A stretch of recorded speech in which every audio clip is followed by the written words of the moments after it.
Hey, Biff, why did the policeman arrest the duck? I don't know. Why did the policeman arrest the duck? He was selling quack. Ho, ho, very funny. Ha, ha, it is to laugh. Or he was black. I find that offensive. Oh. There's nothing funny about that joke. Well, Go on. This one's great. You'll love this one. Comes with the Carnival Personnel guaranteed stamp of approval. Just get on with it. I don't have much longer to go. I'm fading fast. You think I got all day? Yes, I do. All right. Hey, Biff, what is the difference between a spring roll and a summer roll? What is the difference between a spring roll and a summer roll? And don't give me a corny punchline. There better be a legitimate answer to this question. They're seasoning. No springs. Oh, and no redemption, by the way. Which is a legitimate answer. And it's a part. Can it be both? You win this round. But next time, Gadget, I'll get you. Hello, everybody. Welcome to Carnival Personnel Podcast. Your old buddy Jacques here. Hey, it's Joe. Biff is still recuperating from the FNH annual trip to Scottsdale, Arizona for a hockey tournament. It used to be annual, but it's been a few years. But anyways, they went out there. They had the typical, I think there were 1 win, 2 losses, didn't have to stick around for the playoffs, success. And then there we go. Anyways, Joe, how have you been? Pretty okay. Trying to keep up with the weather. You know, I don't know how to dress half the day. You know, it's 40 degrees one day and 80 degrees the next 3. But, you know, right now when we're recording, it's a nice balmy 80 something outside. And it's not very, I don't know, it's not very, does it feel humid to you or it's not very humid? You know, it's pretty okay today. Yeah. So, yeah, I like, you know, it's summertime. What's not, hey, by the way, before I forget, as much as I hate this podcast with every fiber of my being, Yes. and rue the day that I suggested we start one. Yep. I must commemorate every time we pass the annual milestone of the start of this podcast. So happy 9th anniversary. How fucked up is that? To the Carnival Personnel Podcast. Yes, listeners, Memorial Day 2017, we started this debacle, and now we can't get out of it. Kind of like what else happened in 2017. That we can't get out of. Yes. And you know, to my credit, I did try quitting. You did. Yes. But they voted me back in. You know, every time you try to get out. Yeah, before we dive in, shout out to the sideshow guest, our new friend Ray Brain from the Cubed Underground. She is very funny, very ambitious, has a lot of fun projects in the work. Her comedian ghost hunting reality show sounds like a lot of fun. The recording with her was great. She came to a couple shows over last week, so it was nice to meet IRL, as the kids like to say. Yeah, and it's fun to have a guest that actually gets words in edgewise with Jacques, because it doesn't happen often. You know, she really made her presence known. You know, so yeah, very, very good guest. I enjoyed listening to the podcast. I would never participate in that. We've been on a roll with great guests. I mean, you know, the podcast before that was with, you know, Allison Diane out in Palm Springs, who has her comedy festival coming up like later this year. Hopefully I will do a show up there with her, you know, sometime maybe later this month, early next month. And then next podcast that will be dropping, a Jessica Radish, another person that, because, you know, not all social media is awful, and between the drumming clips and the Oasis clips and the European football clips, I get a lot of filmmaking and behind the scenes clips and, like, you know, a lot of smaller bands. But she's a director out in LA, and, you know, like Dante the Comic does with his comedy tips, she has filmmaking tips, and they're great. I mean, she, you know, aside from, being an award-winning director and having run, a theater in Chicago, like a play musical theater and producing plays. She's also teaches at the UCLA Extension. She will be teaching a filmmaking 101 class coming up. And I asked her flat out, it's the first class just scrolling through all the tips in your timeline, So they're a lot of fun guests as of late, a couple more that are booked that will be coming up. But, shout out to Allison from a few weeks ago. Shout out from Ray from last episode, and looking forward to Jessica. But right now, I'm looking forward to catching up with Joe. Joe took a pass on coming to my show last night. Nobody blames him. It was sold out, but Joe's like Jell-O. There's always room for Joe. And unlike Bill Cosby's Jell-O, he's not going to spike my drink. And, well, maybe, I don't know. I don't want to speak for you. It was great. Our dear friend, Mary Kelleher, was super excited because she got to check two big names off her list of people she's really looking forward to working with. And that is Lenny Clarke and Mr. Steve Sweeney. So, Wow. Yeah, it was at the Steve Sweeney Comedy Den, little 60-seat room, great room, inside the Fox and Hound restaurant in Quincy. But it's perfect. The stage is a good size. It's just like a half step up stage. The sound is great, low ceilings, and packed. Like even when we just do the showcases and there's 25, 30 people, the room is full with 20 to 30 people. But, they move the tables a little bit, and it was packed, sold out. Friday night, I should say. Saturday night, the lovely and talented Wayne Russell hosted, and our friend Carlos. But Friday night, it was Mary, my friend Dan Donahue, who's a great comic. And then we love Christine, and she's been, basically one of the big four for the past 20 some years. But when you think of the dominating, still filling the rooms people from the 80s. It's Tony V, the great Tony V, Steve Sweeney, and Lenny Clarke. And I will say this, Steve Sweeney, this is not news to anybody, is crazy, like legit crazy person. He's been in over 25 movies. The next movie he's in, there's a biopic about the making of Rocky that he is in, that he's really excited about. I think it comes out in November. He's always so nice. It's just a trip to be around him. It really is a trip to be around him. Did you ask him if there's any chance of a Park Street Under DVD set coming out? Because you don't remember Park Street Under. Yeah, no, we watched a bunch of episodes. Okay. Tell the uninitiated what Park Street Under is.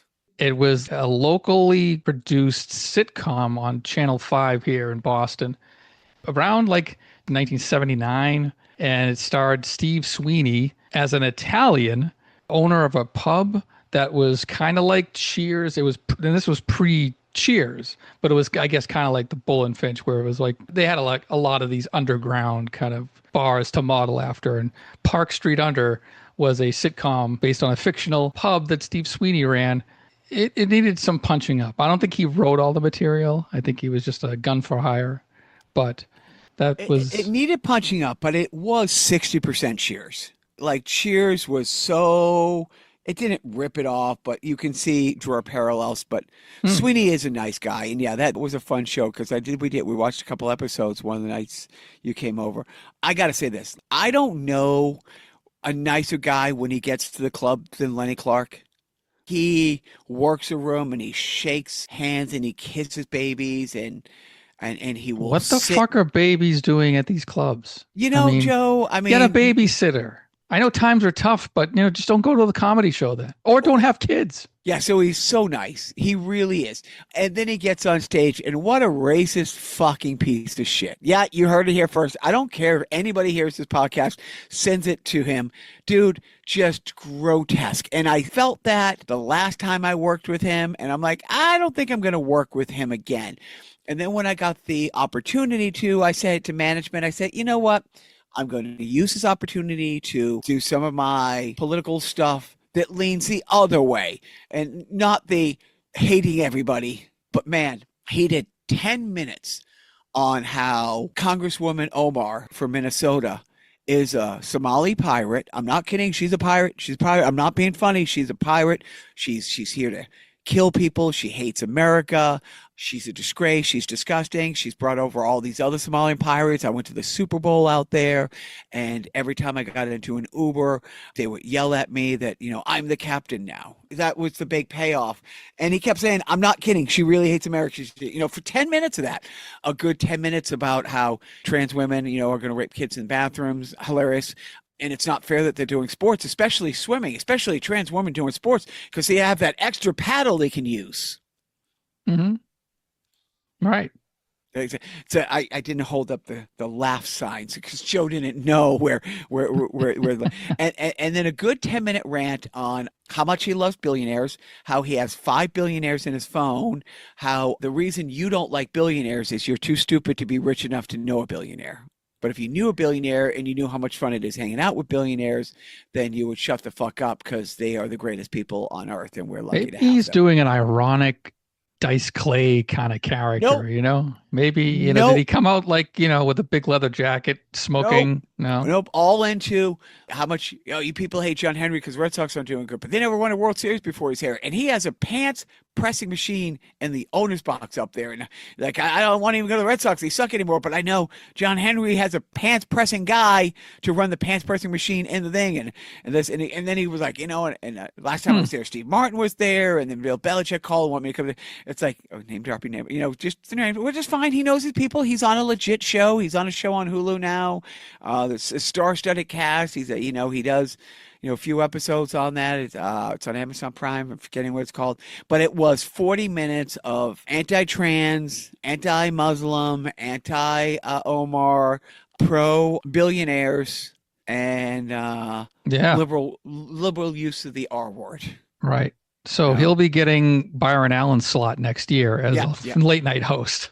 Yeah, I mean, it was over at CBS. It was pretty bad, dude. It was pretty. Yeah, it's like, and the worst part is, so Sweeney wasn't on the lineup, but it is the Steve Sweeney Comedy Den, so he can walk in and say, yeah, I'm going to go up before Lenny. He's like, great, Steve, great. So I had to adjust everybody's time, and then he's like, you know what?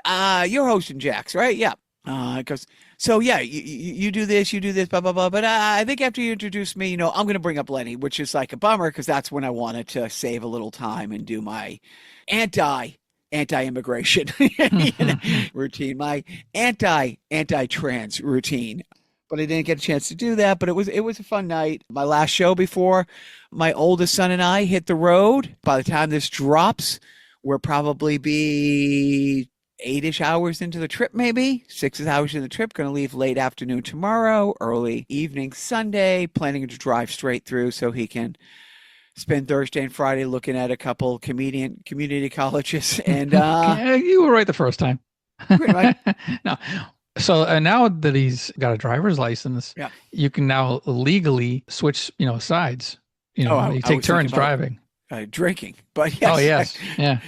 That too. But yeah, it will. So we're going to power through. I texted our friend of the podcast, Joe Tobin, who had set me up with a couple shows along the way saying, hey, I got to get out there early. Maybe I can do stuff on the way back. So that would be great if that happens. But in the meantime, for right now, I just got to power out there so he can, because his last day of school is a week from Wednesday. As long as he's back by then, it's fine. And everything will be an excused absent if he has letters saying tours. He saw the colleges. Yeah, that he actually did the tours. So that will be fun. I'm looking forward to that. Speaking of comedy, I did want to say that the TV show Hacks has ended. Now I can finally watch it. Well, aren't you going to wait for the reboot, watch that, and then go back and Hacks Part 2? Yeah, it was a great ending. I guess they had planned to go 5 seasons. Luckily, they did go 5 seasons, but a couple of the other seasons had ended where if it ends now, it's okay. But a couple seasons did end on cliffhangers, so I think they knew they were getting renewed. But this is done. It's done. It's of all the things I love that like Jean Grey, who's early 70s, played a woman. Who's her name? Jean Smart. Why do I always say Grey? You think of Erin Gray? Yes, I mixed that up. But Jean Smart is playing an early 70s woman in her early 70s. They didn't didn't shy away because some of the things the twilight life crisis, not the I mean, midlife when crisis. most of the viewing public remembers you as the middle-aged woman from Designing Women from 40 years ago, you can't hide the fact that you're over 70 now. It's just kind of like... But it's great. I mean, they addressed stuff that a 70-year-old woman would be dealing with. And she was fantastic. The whole show was really good. Like, the supporting characters were great. And it's one of those ones. I'm not upset. Oh, I'm going to miss these people. The show's over. It ran its course. It didn't beat a dead horse. I'm not giving anything away, but it wasn't all the good guys won and all the bad guys lost. It's like this is what this life is, and these are some of the stuff that. So I did. I enjoyed it. Yeah, no, dude, my life has been nothing but comedy lately. This is same for this podcast. Exactly. I get all the unfunny out here so that when I'm telling your jokes on stage.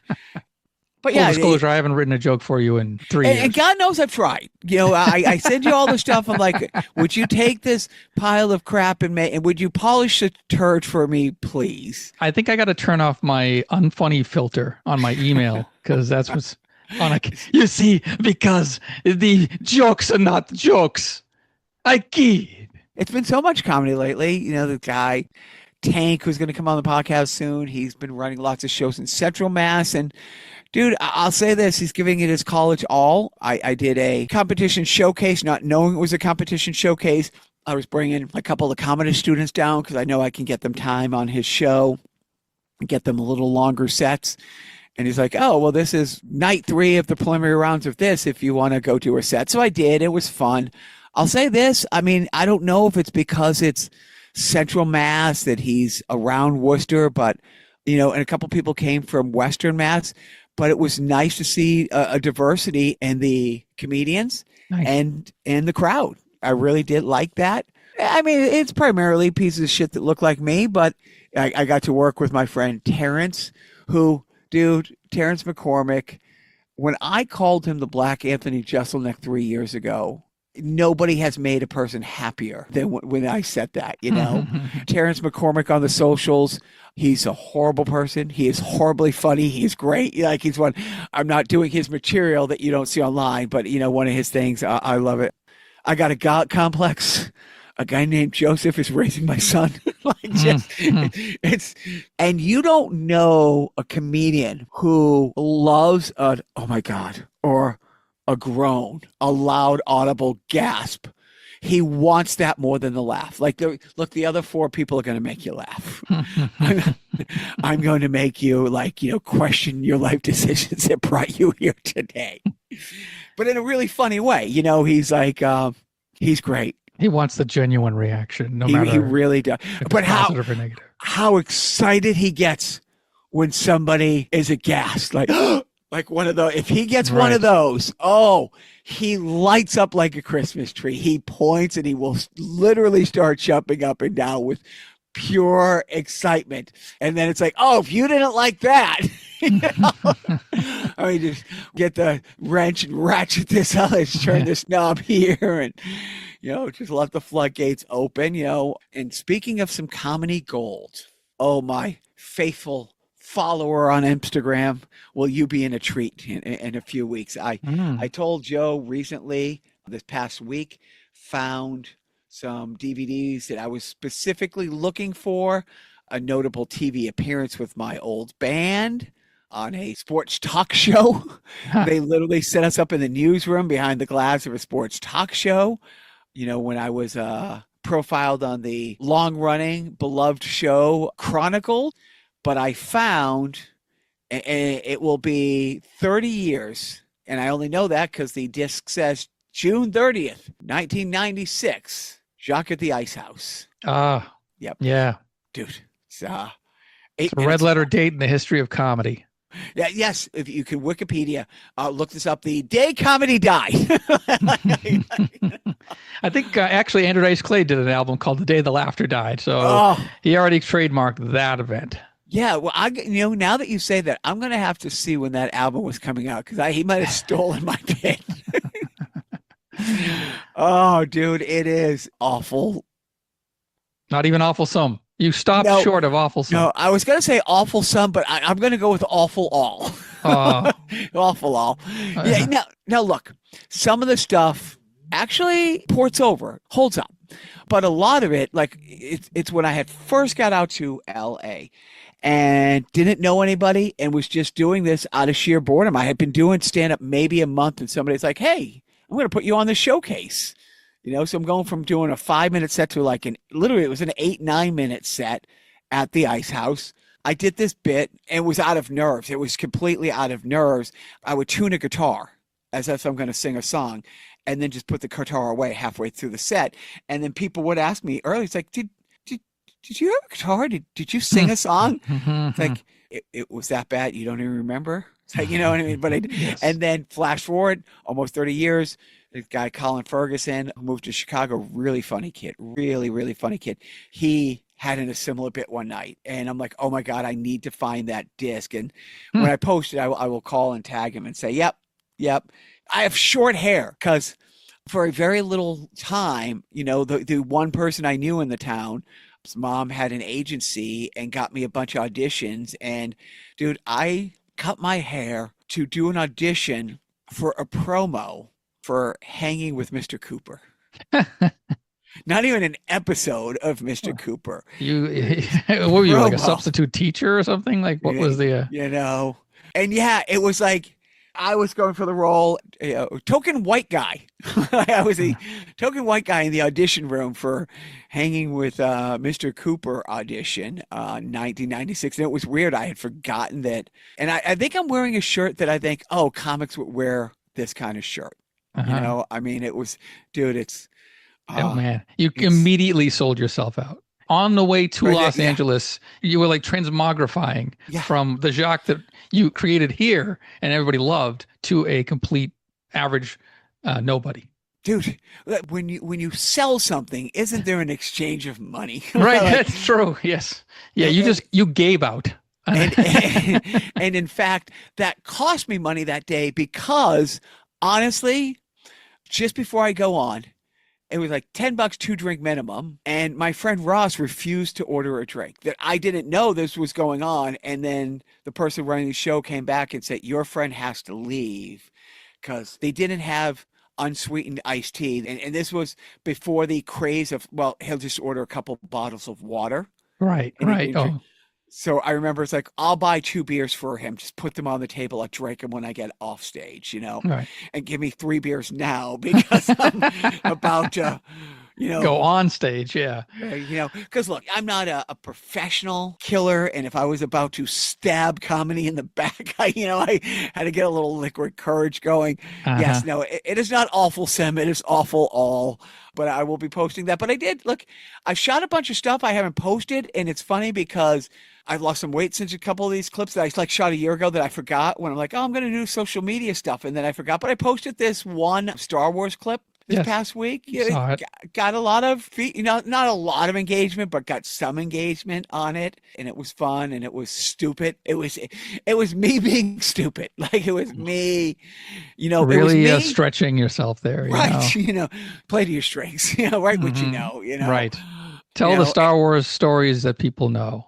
At least if they don't like you, they have something to like at the end. That was the whole point. It's like, I'm making fun of me loving Star Wars. I'm not smart enough to do the in the weeds, smart Star Wars content that I crave and love. So I did a parody of somebody who, loves it. And I also saw the very sly, subtle switcheroo from the Star Wars logo to the Star Trek logo. And don't think it went unnoticed by your friend Joe, because it didn't. Yeah. So Joe and I, when we used to do this comedy show, it would be a 1 shot on me, a 1 shot on Joe, a 2 shot, a 1 shot on me, a 1 shot on Joe, a 2 shot. And then the 1 shot of me, Joe and I would have switched shirts just for that shot and then go back. But it was, it was fun finding those stuff. We'll get to look forward to that. So Joe and I think we decided it's like, it's best if we have these funny little continuity errors.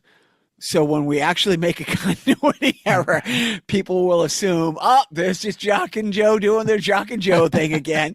And they forgot a punchline again. Oh, yeah, no. I posted something a couple of weeks ago and I told Joe, it's like, God damn it. It's like as I was editing it and I had shut outside and it was this, I'm like, oh my God, I almost spent another hour resetting it up just so I could do it. But yes. And the thing is, at this point, I'm just doing it for Joe, just so Joe can catch me switching out the Star Trek for the Star Wars. And you're also banking on the fact that I might tune into it. Like I might not click on your, I see it come across my feed. I don't necessarily. You see it because I text it to you. I tag you in it. Again, I got that filter. I John Cusick show up with a boombox, outside. Yeah, exactly. Say anything. It's funny. I had to do a mock therapy session for a friend's wife who's a therapist and she's changing jobs, and basically she had to do a Zoom and had to do, and it was nice. I've known her for a little bit, but she doesn't know me as well as she did. And basically we were just talking about my goals in comedy, my goals with my band, that I truly am doing this because I love it and not because I'm going to get rich and famous and not because I have delusions of mediocrity. Like it's been 30 years if I had delusions of grandeur. like I don't, Jacques, you know what they say? You do what you love and you'll never work a day in your life. Now, in your case, you're actually not working a day in your life. So you're kind of missing the point there, but you're getting there. Dude, do you know anybody who works 16-hour days more than I do with zero to show for it except overdue bills? I mean, I told you not to set up the OnlyFans. I said it wasn't going to be as big of a hit. Yes, but dude, when you have feet this good, you got to ease into it. You got to build an audience. Go on. And by the way, yes, if you follow me on Facebook, it's Jacques Lambert. Follow me on Instagram, it is Carnival Personnel Podcast. You follow me on OnlyFans, it is Unicorn Sparkly Toe 614. But I've got a lot of traction this week because I logged on from my wife's phone too. So, twice the hits this week. But it's funny, my buddy Dan and I, yes, he writes these songs. I love playing drums. I love contributing. And I love that our 30 friends who listen love it. And if it gets used in a movie or something, great. We're never playing out. We have no desire to schlep down to Boston and spend no, neither one of us want to do that. And it's like, so we just do it because we love it. Same thing. Like I work tirelessly. By tirelessly, I mean, sometimes I have an urge to write something new and I'll write it and then I won't think about it for a week, but I love doing it just for doing it. Same with the podcast. But with the Star Wars thing, something else than the continuity error, I follow some people who here's a cheap way to get engagement with the thing. If you're an expert on something, make a mistake. Give people something to correct. So when I said the great Alex Guinness, it wasn't by mistake. I know Alec Guinness, right? The great Sir Alec Guinness. But you make so many other mistakes on the podcast. It's hard to tell sometimes. Hard to tell. You really mask it well. So honestly, I fell for it. I thought you honestly thought it was like you misspoke and said Alex, but I didn't. Luckily I don't engage on any social platform. But the truth is, yes, I do. Like honestly, Hacks, one of my favorite shows. Jean Grey, Jean Smart. And that might be, okay, maybe this is the 71st time I've brought up Hacks on this show. That's at least the 73rd time you have corrected Jean Grey from Jean Smart. And I always, Allison, who's the actress? She's probably late 50s. Allison Janney. Right. Allison Janney. Allison Janney from Mom and and everything. Like she's been in so many things. There's another show I just watched with her that she's great. But I mix up Allison Janney and Jean Smart all the time because I'm dumb. Between my speech impediment, my overexcitement, and my not even remembering the names of my favorite actresses and artists, it's like, yes. But in that case, that was intentional. But it's true. It's like, look, I wrapped up my substitute teaching for the year. I was not going to work last Wednesday because I did have a lot of stuff, but the school I really liked and the room I really liked said, hey, can you come in today? They didn't know because I didn't do a goodbye. I was going to do the Irish goodbye, and I was happy doing that. But I ended up saying goodbye to people, and I went in the last time. But it's true, dude. I can't be in a class above third grade. I can't do it. Can't do the math. Can't do the reading. Can I read it? Sure. Can I read it out loud? No. Let's not even get started on the coloring. Oh, dude. I did bring home. I colored something. I was sitting with kindergarten kids, and I colored in my thing. You know what I mean? And brought it home, put it on the fridge. My wife walked in. She's like, "You're an idiot." Did she write F on it? Dude, it was a C- at least. I put in the effort, dude. Nice. I put in the effort. No, but I am. I'm gonna miss it. Like, I do very much enjoy that energy and that youthful, like, they don't know the world is just waiting to fucking beat them down. No, they're in the ignorance is bliss stage of life. Dude, and there are some kids who, it's tough. There's kids who don't have it easy, and it is great and sad. It's sad that school is their happy place, but it's great to be a small part of that happy place. It's great when I'm walking down the hall to go to whatever class, and I'll hear, Mr. J, from the other side of the room, from some kid that I was in a class with 2 or 3 weeks ago that remembered this or that. I do. I really like being part of that, being a very, very tiny part of it. I hope you substitute long enough at that school where they give you an honorary doctorate so the kids can call you Dr. J. Thank you. Oh, no, I'm fine, because every time my wife says it, she's like, Mr. J.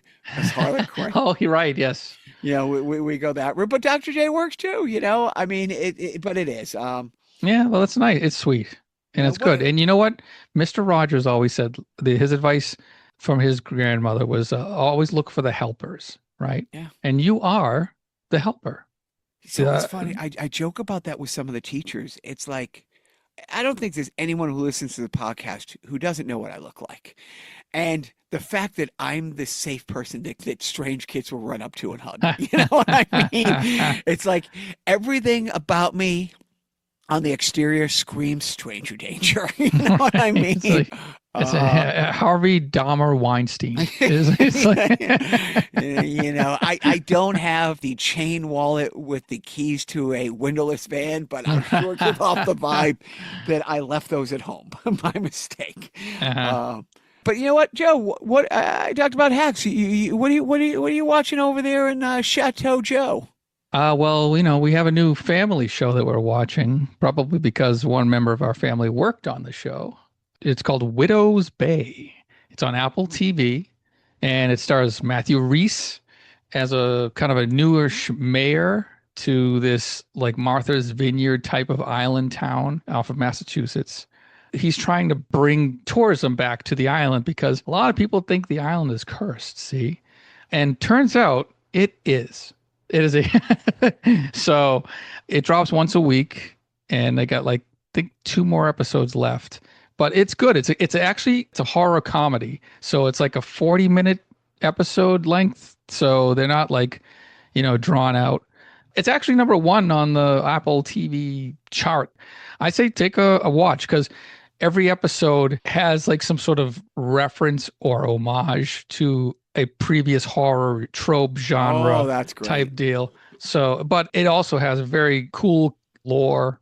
You get into the characters. Stephen Root is also a member of the island, and if you hate or do not like Stephen Root, you can go straight to that's a you hell. Problem. That's a you problem. Very much so, yeah. But the cast is very good, and the story's good and funny, and yeah, it's worth a watch. I say, check it out.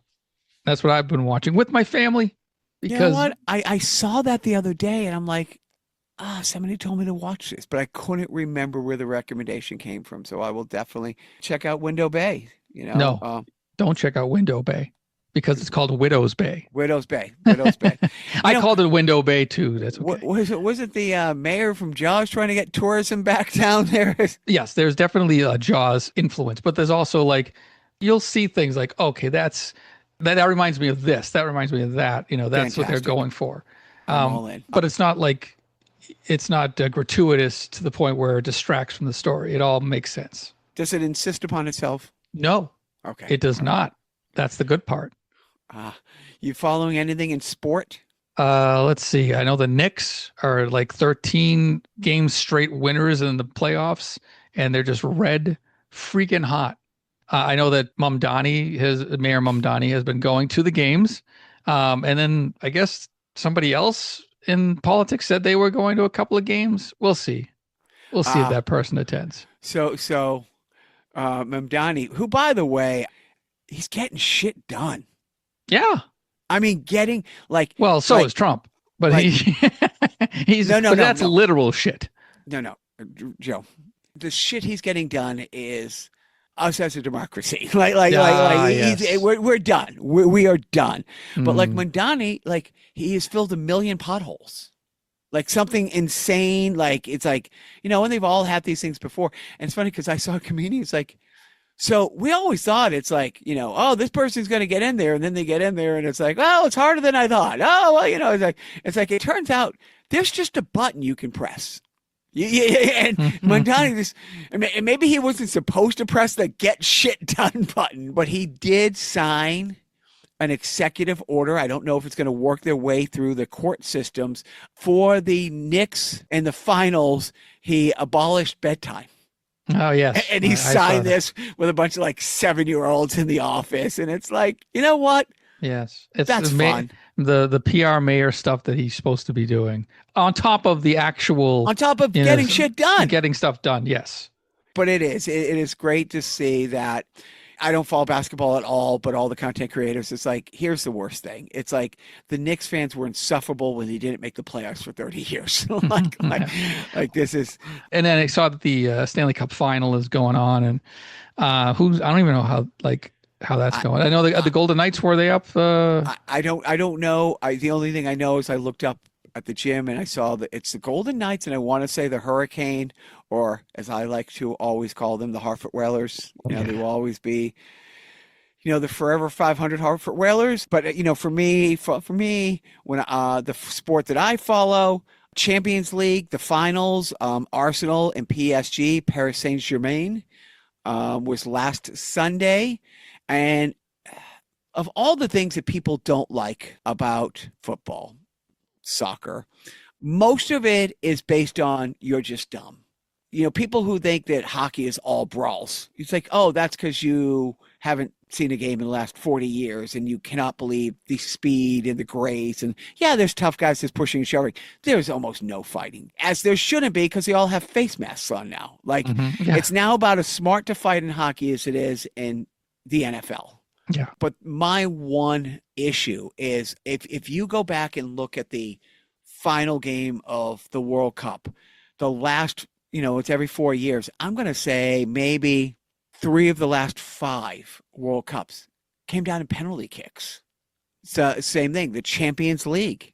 It is a full 30 weeks of competition, elimination. Up until the final elimination thing, it's an aggregate. So you play the same team twice, and then you go by most goals scored. So if you lose 2-1 and you win the next game 3-1, they don't do a tie-breaking game. They go by the aggregated goals. But the number of finals that come down to penalty kicks. And it's like, oh, so you play this game this certain way. And like the NHL, look, I don't mind the 3-on-3 and the shootout and regular season. That's fine. You got an 82-game schedule. The travel is immense. It's a grind. So I can see not playing till there's a win. Okay, you don't want ties in hockey. Get it. You do this. But you want to decide the Stanley Cup. So they still do the shootout in the final? Yeah. You play the game, and then you play a half an hour extra, and then you go to shootout. Just a half hour. You don't play a full 45-minute, and it's a full. So if somebody scores, it's not sudden death, and they'll have stoppage time in that 30-minute. Okay. But it was disappointing. I was pulling for Arsenal, but I also, my son's one of his first loves was PSG, so it wasn't like devastating that PSG won. And it's the second. They're the first back-to-back winners in a while. I'm very conflicted about the World Cup, for all the political reasons, for all the fact that We can't possibly go to a game, although literally the World Cup, when we lived in Qatar, it was great watching them build the stadiums. We lived right where they were building one of the stadiums, and then we moved before the World Cup. But that was fun watching that. Traveled to London to see games. It's like my son and I want to go to a game in Barcelona and Italy maybe next year. It will be cheaper for us if we could make the dates work. We could go to a game in Barcelona and get on a train. And you get to see Barcelona. And thank you. And get to see Barcelona. Yeah, then otherwise, or you can sit in traffic for 12 hours and go to Foxborough. But no, I'm not done. Like for the cost of, we can see a game in Barcelona. We can go and see a game. You pick your team: Man U, Man City, Arsenal. We can go to PSG. We can go to Madrid and see an AC Milan game. Or go to Milan and see an AC Milan game. Not a lot of AC. Well, there is AC Milan games in Madrid because there's Atletico Madrid in Serie A. But we could go. We could hit 3, 4, 5. Go see a Bundesliga game. In Germany, because once you get in Europe, the traveling is crazy cheap. It was $29 flight from Manchester, England to Paris. Half-hour flight up and down, and that's generally where it's the train tickets. And people think my wife's crazy because all the traveling she does, because, her old boss took her to see Taylor Swift at Gillette Stadium. The following year, she saw Duran Duran in Monaco. 2 days later, saw Taylor Swift in Germany. 2 days later, saw Duran Duran again in Croatia for half of what her ticket was to see Taylor Swift an hour away from where we live. Yeah. Like the parking at Gillette Stadium, parking, and I'm not making this up, it's $450. Yeah. We can find flights to Barcelona for $450, not $450 each between the two of us. Like, do you know how expensive it is to keep up an empty parking space? I mean, do you know the overhead involved? Talk about ignorant. You right now. But right now, as of now, I looked it up. The cheapest ticket online, not 4 tickets. The cheapest ticket is like $860. Yeah, I mean, come on, it's ridiculous. And then even to get there, like even if we want to drive, look, like I now know this, having gone to a Kendrick Lamar thing last year.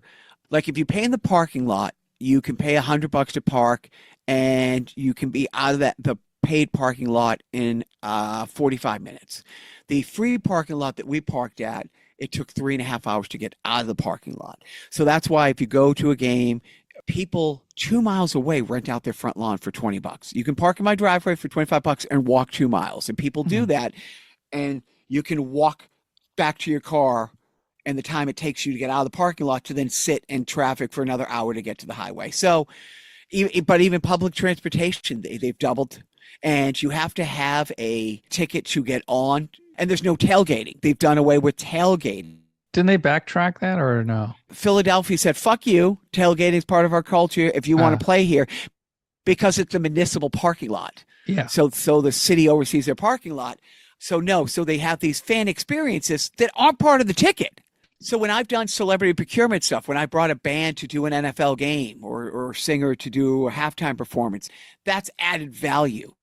That's part of, this, even if it's a concert beforehand, like if it's inside the parking lot, inside the gates, it's considered added value. So if a band has a radius clause that says you can't do another club within 100 miles of this within a month, this doesn't violate that, because you're not paying to go see it. So when I had Cheap Trick do this Indianapolis Colts game, it wasn't a Cheap Trick concert. You didn't buy a ticket to see Cheap Trick. You bought a ticket to see the Indianapolis Colts. This was an added value thing, and they weren't charging extra to see that. So that's how you get away. These fan experiences are a pay-to-play thing. So you pay your $1,000 per ticket to sit in the nosebleeds, and then you have to pay to do the fan experience, and that's why there's no parking. And what little parking there is now $450. So honestly, for us to see a game an hour away, if we don't buy a soda, if we don't buy a nacho, the bare minimum, the absolute bare minimum would be $2,500. For $2,000, I can knock off 2 or 3 countries. That's 3 tanks of gas right there. 3 of his, last night I was doing the math with the wife. I'm like, okay, do I now fly to LA? Because you can get cheap tickets to fly. Mhm. It's crazy that flights haven't gone through the roof. And do I rent an economy car that gets better gas miles than to drive my car out there? Because I filled up yesterday. I have a 16.5 gallon tank. I put 14 gallons in, almost $80. Yeah. So it's going to cost me $500 to drive out there. Yeah, and in I can California, fly out there. What's it, like $7 a gallon out there now? $6 to $7, right? Yeah. And where I am, like where I'm staying, I really thought, okay, when I go to Dante's, from my friend Woody's to my friend Dante's, about 3 miles, about a half hour, or about 15 minutes if I ride a bike. You know what? If you park your I'm- car at Woody's and then walk to Dante's, you'll. But truly, well, Woody lives up the hill, so if I put it in neutral, I can pretty much coast to Dante's. Like theoretically, honestly, if I didn't have stoplights, if I didn't have traffic, you theoretically could put my car in neutral, except it's like windy mountain turns, but you could pick up enough momentum because it is 100% downhill, 75-80% of the way to Dante's, and then it's straight. Right. I could coast there. Yeah. But I think I'm gonna hit Facebook Marketplace my first couple days there and see if I can get a cheap bike. Because all the workout rooms that I do, you know what I mean? It's like, yeah, I'm not going to do the ones in Hollywood and West Hollywood and then the same day jump over the hill and do the one in North Hollywood. I'm not going to drive over the hill. That, you know what I mean? That's a Tour de France level, yeah, right. Alps climb on a bike.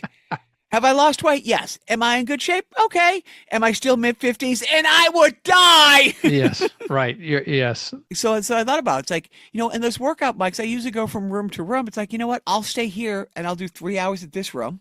I'll bike over and I'll do 2-3 hours at the other room. I'll do 6 mics and I'll ride my bike home and save $40 on gas. I mean, it's that prohibitive that it's like, yeah. But I will say, and I wish I remembered the guy's name. So there's a famous photographer who does team theme photos. It's not like, oh, we're going to get the team together. So for Norway, dude, Erland Haaland, Haaland, who is a Viking. He is my favorite player, plays for Man City, 6'4", 220. He's as big as Rob Gronkowski, but runs like a gazelle. Like will bicycle kick. Dude, you have to cheat to stop him. And there's a goal he scored against Arsenal like a few weeks ago, and he is being pulled so hard to the ground that his jersey rips. And as he's going down, he lays out his 6'4" frame, gets a baby toe enough on the inner lacing to curl a ball past as he's on the ground. And friend of the podcast, Dave Lapointe, from formerly Complaints and Observation, now on the fantastic podcast Any Given Yesterday, like he just instantly, posted on Instagram, Erland Haaland is inevitable. like that, it's one of those things. It's like, okay, you held him to 2 goals, and you got to feel good about that. Because he probably should have had 4 this night, but the photo guy did a whole Vikings theme thing for the Norwegian team. And it's like, they might make the round of 16, but I am really fucking pulling from them now. They're leaned into it. And there's other countries that have done, a similar thing, but they really, really, and I will, if I haven't already reposted that picture, that I definitely will. So I'm conflicted. I want to watch the World Cup, but FIFA politically, also, the country of Holland has followed a grievance with the governing body that oversees all the sports for FIFA breaking its neutrality with the giving of the Peace Prize and donating the $1 billion to that coalition of peace. That you are politically aligning yourself with certain countries. And one of their arguments was, okay, the day that Russia went over the border into Ukraine, FIFA banned Russia from international play. But 4 years into genocide, Israel is still, yeah. Israel is not only still allowed to play, they are also one of those nations in the nation of peace or whatever you called it, that you paid a extortion fee to enter. And Norway's like, yeah, this violates your own charter. You are not following your own rules. We're not being political, saying you're being political. Like we're being, In their defense, though, they did reply, no, we didn't. Yeah, that's true. Yep. No. Squirrel. But that's the thing. It's like I'm so conflicted. I want to watch it. These are the greatest athletes playing the greatest sports. There is true hatred. I mean, it is geopolitical at this point, and it's like, who's that comedian? If you like racism, the racism in Boston is specific. That's Dave Chappelle. Dave Chappelle. Thank you. Because there's a big thing. So to quote the show Ted Lasso, how many countries are in this country? So here's what happens. You grow up playing for the Scottish national team that generally doesn't make the World Cup. And so you play on the Scottish U17 team, U18, U20 team. You're on the national team. You represent them in the qualifying games. You represent them internationally, but you join the English squad because England has a better chance of winning a World Cup, a better chance of qualifying for the World Cup. Like there's a guy who I love, the captain of Arsenal, Declan Rice. If that name doesn't scream, like if his middle name was Potato. Like he couldn't be more Irish. His name was Declan Potato Rice. He could not be more Irish, but he plays on England's team. And he played last time when Ireland didn't qualify. Ireland qualified for the first time in 22 years, but he's already on England. So, I mean, it's all that kind of, do you fault them? Do you fault them? Right. I mean, it is so... like as big as soccer, as big as football, of course, is, in Europe. You got Argentina playing Colombia. You got Brazil playing Argentina. Dude, it is beyond passion. And that's what I love about it. So I definitely want to watch every second of every minute of every game. And because of my son, I know a player on every team. like I won't know I know a player, and then I'll hear it's like, hey, wait, he plays on Madrid. He plays on Tottenham. He plays on, he whatever. Like I'll know all these, I talked about it on the podcast a little while ago. I'm watching a Champions League game against a Bundesliga team, Bayern Munich, playing PSG. And the best player on the German team is the captain of the English team, and he's the captain of the Colombian team that I know of because I watched Colombian games last summer with my cousin. So I'm looking forward to it, but I'm also very conflicted. Before we wrap up with a parenting tip, I did want to say I also powered through. I didn't know it was out there. I didn't know the show existed. I didn't know it was going to exist. The 8-episode black and white Spider-Man noir. Oh yeah. Yeah, I saw that. I haven't watched it, but that's Nick Cage, right? It's kind of Nick Cage. Remember the movie that came out with Pedro Pascal a couple years ago when Nick Cage played Nick Cage? So Pedro Pascal. Yes. I always hate to say this rich guy who owned an island. Yep. Another rich guy who owned an island. But this guy collected movie memorabilia. And in the movie, Nick Cage's agent says, he wants to meet with you. And he's like, I'm not doing that, blah, blah, blah. He's paying you $1 million and there's no taxes because it's taking place in another country. So Nick Cage goes to meet with this guy. And this guy has a Nick Cage wing at his house. So Nick Cage is playing Nick Cage. Yeah. So he is being the Nicolas Cage's Nick Cage. Like whatever caricature you see when you hear the name Nick Cage, he sets it up to 11. His Nick Cage goes to 11. So yes, Nick Cage is playing Nick Cage, Like he is so it's a Cageception. Dude, yes. And I will say this. He does insist upon himself. It is a period piece, so it's in another world, another dimension type thing. So this is part of the Miles Morales Spider-Verse world. So he is a private eye, and it's all the same bad guys. It's all the same, but everybody chain smokes in it, including him. It's like when I watched the movie, the TV show Slow Horses. I really can feel the emphysema setting in. It is gross how everybody is constantly smoking, Yeah. in this thing. And dude, he is playing a 1930 Private Dick. It is, and it's one of those. We're going to insert a little Tim Conway, Harvey Korman playing a dentist at one point in it, and Nick Cage is now having to do a scene in which he is Harvey Korman. Not Harvey Korman, where he is. I heard you said Tim Conway, and so that's Nick Cage doing his Tim Conway as Spider-Man. It's great. It's super fun. I guess there is an option to watch it in color. I don't know why you would. Yeah. Yes. Yeah. To quote Glenda, can't you just teach us history without talking about the stuff from the past? It does insist upon itself, but I insist you watch it. I think it's on Amazon Prime. Sure.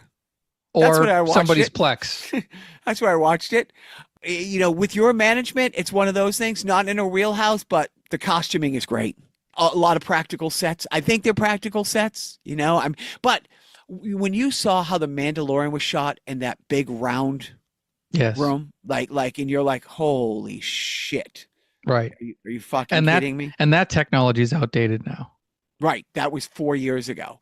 So, but I mean, look, I'm going to go to Universal with the kid at the end of next week. We love that place. The tram ride is my happy place. And I love the back lot. My dream is to shoot something on the back lot.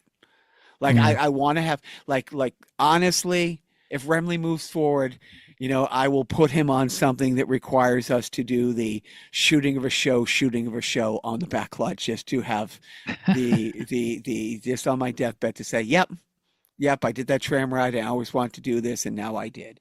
I'll give my parenting tip first. And last.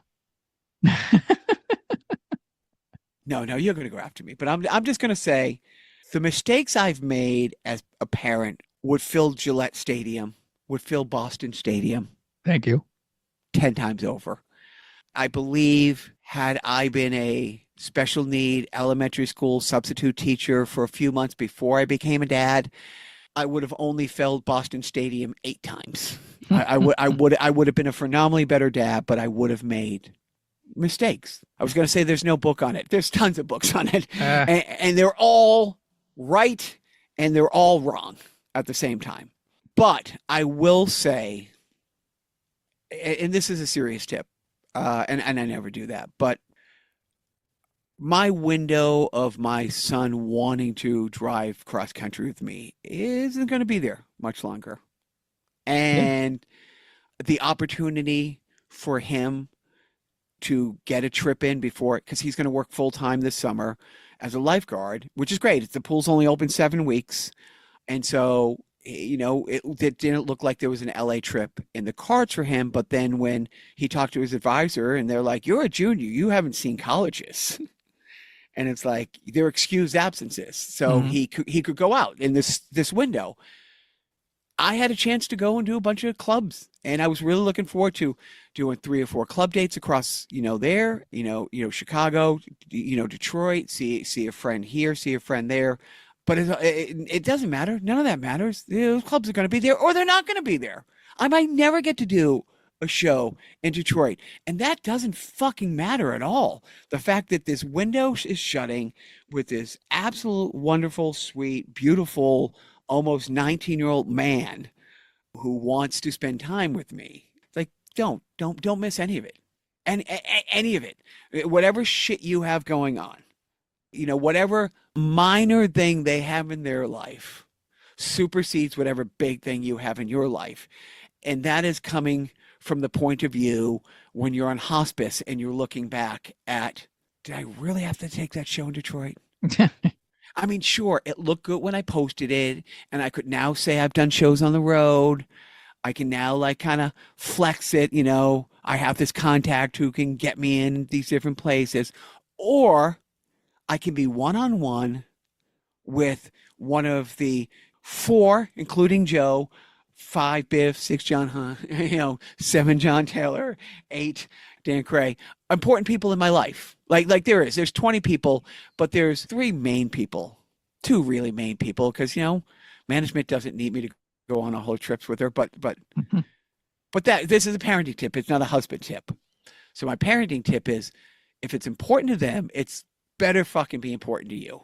Because if it's not important to you now, you're really going to regret the day it should have been. Yeah. That's my parenting tip. I didn't talk much politics, but I gave a serious parenting tip. Plus, I can also drink while I drive now because I have somebody to drive with the car. Yay. So Joe, I know hearing those sage words, you got something as equal, probably even more insightful. So let's have it. Well, my parenting tip is it's simple. It's not going to make you a better parent. It's probably not even qualified as a tip, but I'm going to say it anyway.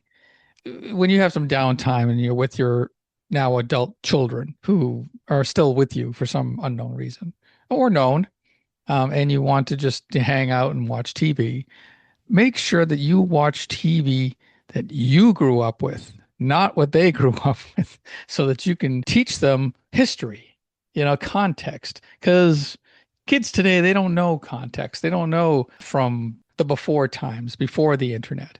Thankfully, with the internet, you can go back in time and show them what it was like, which is a good and a bad thing.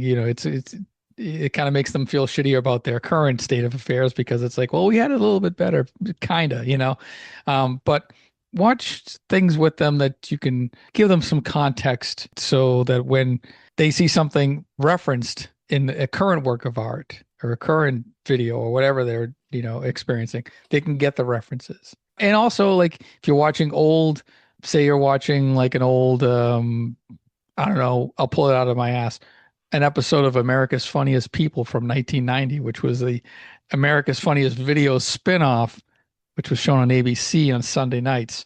It was co-hosted by 2 people, Dave Coulier and Arlene Sorkin.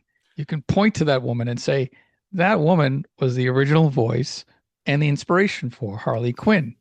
Paul Dini, who created Batman the Animated Series, saw Arlene Sorkin in a soap opera or some show or whatever, and decided to make a character based on her type of New York character. Anyway, so yes, watch old TV with your kids so that you can show them what it was like before the world crumbled in and upon itself. Probably because we were too busy watching old TV to actually build a future for our children. It's kind of a double-edged sword. Maybe we probably shouldn't have had our heads so far up our nostalgic asses. We wanted to go back to the 80s so much so that we got an 80s president now.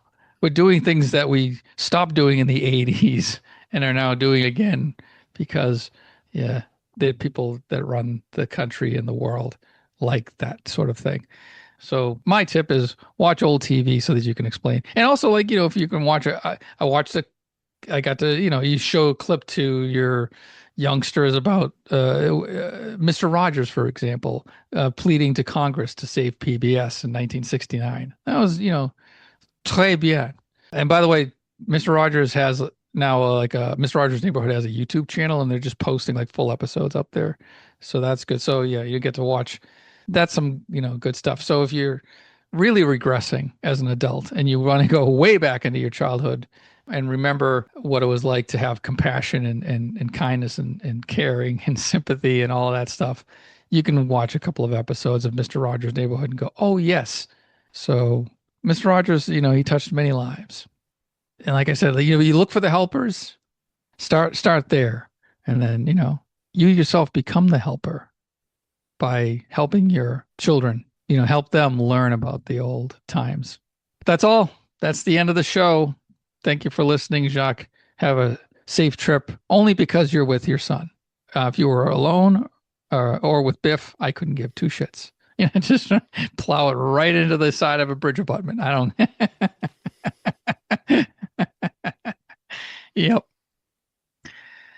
Yeah. And also, when you get to California, keep tabs of how much you've paid in gas, because I am curious to know how much it costs to drive in 2026, in the summer of 2026, from Boston to California, I would be interested.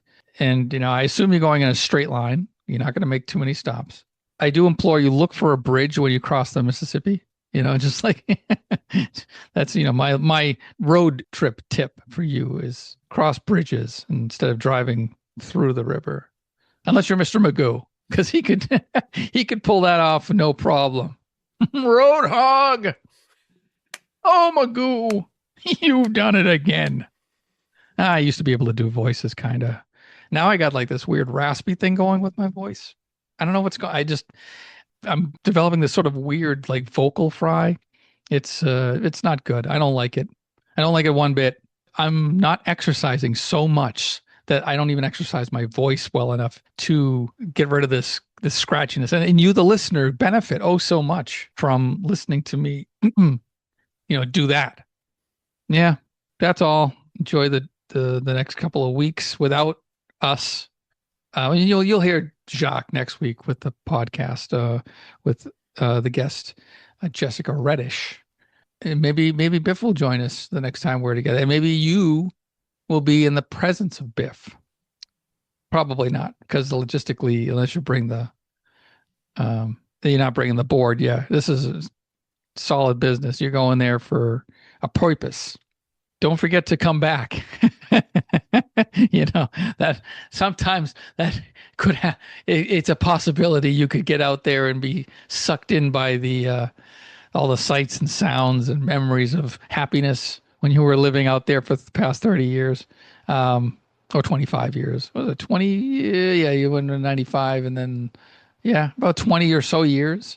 Just remember that you have friends and family back here who love and or need you. I'm looking forward to hearing how your trip goes out west, because those are always fun. And that's all. It's the end of the show. Goodbye. Cut.